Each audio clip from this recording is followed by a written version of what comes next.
Assalamualaikum dear students. Students, we are starting a new topic today, working of sensory receptors with special reference to skin.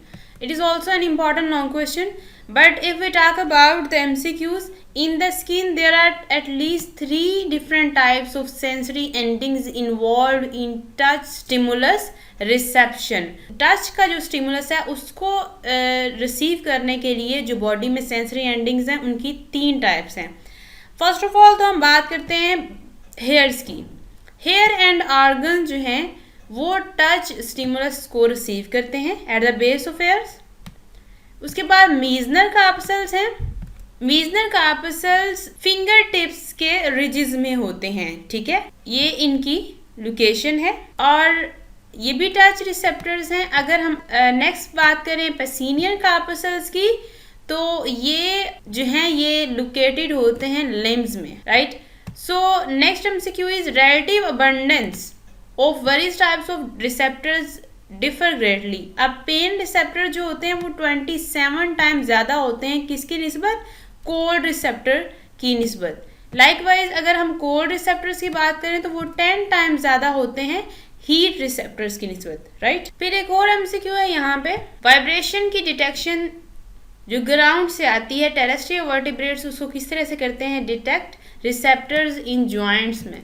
जो joints में receptors होते हैं वो vibration जो है उसको डिटेक्ट करते हैं ग्राउंड में जो होती है. राइट. उसके बाद अगर हम देखें कि स्टिमुलस का फ्लो किस तरह से होता है तो ये यहाँ पे डिस्कस किया गया है कि रिसेप्टर्स सबसे पहले कहाँ पे भेजते हैं स्टिमुलस को? मोटर न्यूरॉन में. ठीक है. फिर उसके बाद कहाँ वो जाती हैं? ब्रेन और स्पाइनल कॉर्ड. मोटर न्यूरॉन में फिर इफेक्टर्स में जाती हैं. ठीक है. बेसिकली मोटर न्यूरॉन में कैसे जाती हैं? इंटर या एसोसिएटिव न्यूरॉन्स के थ्रू. राइट. तो इफेक्टर्स की एग्जांपल में मसल और ग्लैंड जाते हैं. तो ये है कि फ्लो ऑफ स्टिमुलस किस तरह से होता है, ये इसकी डिस्क्रिप्शन है ब्रीफ सी. तो नेक्स्ट हम बात करते हैं न्यूरॉन्स की. Very important long question as well. Neuron में सबसे पहले है न्यूरोग्लिया का function. What is the function of neuroglia? Neuroglia जो है न्यूट्रिशन ऑफ न्यूरॉन में हेल्प करता है और उसके बाद उसकी प्रोटेक्शन भी करता है माइलिन शीट से. Right. So it is the basic function of neuroglia. 3 functional types हैं न्यूरॉन्स की, sensory, associative and motor neurons in mammals. तो बेसिकली न्यूरॉन्स क्या होती हैं? Chief structural and functional units of nervous system. और इसके अलावा अगर हम हायर एनिमल्स में देखें या ह्यूमंस में तो न्यूरोग्लिया भी प्रेजेंट होता है जिसका फंक्शन अभी मैंने आपको बताया है. सो स्टूडेंट्स, यहाँ पे सबसे पहले हमारे पास डेंड्राइट्स और एक्सन्स इन दोनों की डेफिनेशंस हैं. 2 main types of cytoplasmic processes और फाइबर्स. एक है जो इम्पल्स को सेल बॉडी की तरफ लेके जाती है, इसे हम कहते हैं डेंड्रॉन. ठीक है. अगर ये सिंगल फाइबर है तो डेंड्रोन है, अगर ये प्लूरल फॉर्म में है, ज़्यादा है, तो इन्हें हम कहते हैं डेंड्राइट्स. फिर हम नेक्स्ट बात करते हैं कि जो इम्पल्सिस, जो प्रोसेसेस, जो फाइबर्स इम्पल्सिस को सेल बॉडी से अवे लेके जाती हैं उनको हम एक्सन्स कहते हैं. और ये जो हैं ये 1 मीटर लॉन्ग से ज़्यादा भी हो सकती हैं लेंथ में. ठीक है. ये हैं एक्सन्स. उसके बाद है नेजल ग्रेन्यूल्स. नेजल ग्रेन्यूल्स होते हैं राइबोसोम्स के ग्रुप्स. ठीक है. और ये rough endoplasmic reticulum, Golgi apparatus जो हैं उनके साथ ये एसोसिएटेड होते हैं. ठीक है. और ये नेजल ग्रेन्यूल्स जो हैं ये सेल बॉडी के अंदर प्रेजेंट होते हैं. दिस में be asked in the form of MCQ. और उसके अलावा अगर हम देखें कि microtubules, न्यूरोफिब्रिल्स and rough endoplasmic reticulum and mitochondria are present through out the axoplasm. Axoplasm हम कहते हैं साइटोप्लाज्म ऑफ एक्सन को. राइट. उसके बाद हम देखते हैं what is cell body. Cell body और Soma is the main nutritional part of the cell and is concerned with the biosynthesis of material necessary for the growth and maintenance of neurons. Neuron जो है उसकी growth maintenance के लिए ज़रूरी है कि वो मटेरियल जो हैं वो बनाए जाएं. उनकी बायोसेंसिस के लिए सेल बॉडी होती है और सेल बॉडी का दूसरा नाम क्या है? सोमा. और ये इसकी डेफिनेशन है सेल बॉडी की. Then is the effectors. Third part, effectors होते हैं कि जब भी इम्पल्स आती है तो उसको रिस्पॉन्ड करने वाले स्ट्रक्चर जो होते हैं ये इफेक्टर्स कहलाते हैं. ठीक है. और ये मसल भी हो सकते हैं, मसल्स कॉन्ट्रैक्ट करके अपना रिस्पॉन्स शो करते हैं और जो ग्लैंड्स होते हैं वो सिक्रीशन करके अपना रिस्पॉन्स शो करते हैं. So it is the definition of effectors.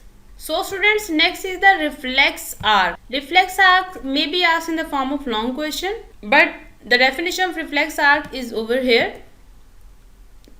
It is the pathway of passage of impulse during a reflex action. A reflex action is a type of involuntary action. The direction of stimulus is from receptors to sensory neurons to associative neurons and then through motor neurons to effectors. Basically reflex arc एक passage वे है, ठीक है, और ये passage वे follow किया जाता है reflex action के दौरान. और रिफ्लेक्स एक्शन बेसिकली क्या होता है, एक इनवॉलंटरी एक्शन है जो कि हमारे कंट्रोल में नहीं होता है. और उसकी डायरेक्शन क्या होती है, सबसे पहले रिसेप्टर से सेंसरी न्यूरॉन्स में स्टिमुलस जो है वो जाता है, सेंसरी न्यूरॉन से जाता है एसोसिएटिव न्यूरॉन्स में, ठीक है, एसोसिएटिव न्यूरॉन्स से जाता है इफेक्टर्स में, और किसके थ्रू जाता है, मोटर न्यूरॉन्स के through, right. So it is the reflex arc. Next is the nerve impulse. Very important long question. What is nerve impulse? Nerve impulse is a wave of electrochemical changes which travel along the length of neuron involving chemical reactions and movement of ions across the cell membrane.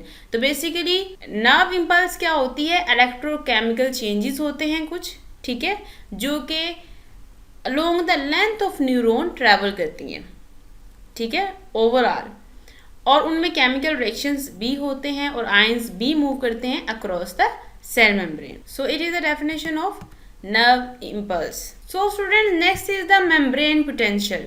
The electrical potential that exists across a cell membrane is known as membrane potential. तो जो cell membrane के across एक electrical potential develop हो जाती है उसको हम कहते हैं मेम्ब्रेन पोटेंशियल, ठीक है. उसके बाद हमारे पास आ जाती है रेस्टिंग मेम्ब्रेन पोटेंशियल. तो हमेशा याद रखिएगा रेस्टिंग मेम्ब्रेन पोटेंशियल होती है जब मेम्ब्रेन जो है वो आउटसाइड मोर पॉजिटिव है देन इनसाइड ऑफ मेम्ब्रेन, ठीक है, outside is more positive than inside of membrane. और ये जो डिफरेंस होता है चार्ज का, इसकी वजह से क्या होता है कि न्यूरॉन जो है वो नॉन कंडक्टिंग हो जाती है. जो एक नॉन कंडक्टिंग न्यूरॉन के अक्रॉस अगर हम देखें कि जो नेट डिफरेंस है चार्ज का इनर और आउटर में, इसको हम कहते हैं रेस्टिंग मेम्ब्रेन पोटेंशियल.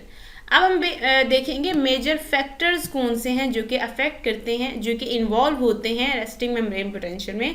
तो फर्स्ट फैक्टर है sodium and potassium ions. It is a long question students, and if we discuss about the MCQs, then of many kinds of ions present in the nerve cell and the surrounding fluid, sodium and potassium ions are most important, right? For every 2 potassium that are actively transported inward, 3 sodium are pumped out. तो basically अगर दो potassium जो हैं वो अंदर cell membrane के अंदर आते हैं तो 3 सोडियम बाहर जाएंगे, जिसकी वजह से क्या होगा कि ओवरऑल नेगेटिव जो है वो इनसाइड होगा than outside of membrane. Next, so another factor is negative और ऑर्गेनिक आयंस, ठीक है. उसके बाद थर्ड फैक्टर है leakage of potassium ions from neurons and the last is no conduction of nerve impulse. These are the basic factors. Well students, ये diagram के थ्रू show किया गया है कि किस तरह से रेस्टिंग मेम्ब्रेन पोटेंशियल जो है वो एक्ट करती है, डिफरेंट फैक्टर्स किस तरह से इसको इन्फ्लुएंस करते हैं, right. If you are asked about the factors involving resting membrane potential, then you have to draw this diagram too. Next there are some important MCQs. In the unstimulated state, the neuron has membrane potential of approximately -70 millivolt, या हम कह सकते हैं 0.07 volts, -0.07 volts. तो ये volts में पूछा जा सकता है, मिली वोल्ट्स में भी पूछा जा सकता है. Next is the initiation of nerve impulse. It is an important long question. What is nerve impulse is a short question. Under normal conditions, a nerve impulse is initiated by an appropriate stimulus, threshold stimulus applied at one end of neuron, and it results in a remarkable localized change in the resting membrane potential. It disappears for a brief instant and is replaced by a new potential called action or active membrane potential, which is in the form of impulse. Basically क्या होता है students के normally nerve impulse जो है जब कोई stimulus appropriate आता है तभी स्टार्ट होती है और बिल्कुल एक short period brief period of time के लिए जो रेस्टिंग मेम्ब्रेन पोटेंशियल है वो डिसअपियर हो जाती है और उसकी जगह कौन सी मेम्ब्रेन पोटेंशियल आ जाती है, एक्शन या एक्टिंग मेम्ब्रेन पोटेंशियल। इसमें उसके बिल्कुल ऑपोजिट काम होता है रेस्टिंग मेम्ब्रेन पोटेंशियल से। उसमें क्या आता है कि पॉजिटिव मेम्ब्रेन जो है वो मोर पॉजिटिव आउटसाइड होती है देन इनसाइड, जबकि इसमें इनर सरफेस जो है वो मोर पॉजिटिव होती है than the outer surface, right. तो ये बिल्कुल एक मिली सेकेंड के लिए ये रिस्पॉन्स होता है। देन इसमें भी जो फैक्टर्स इन्वॉल्व होते हैं एक्शन मेम्ब्रेन पोटेंशियल में, sodium and potassium ions movement. तो इसमें बेसिकली सोडियम गेट्स होते हैं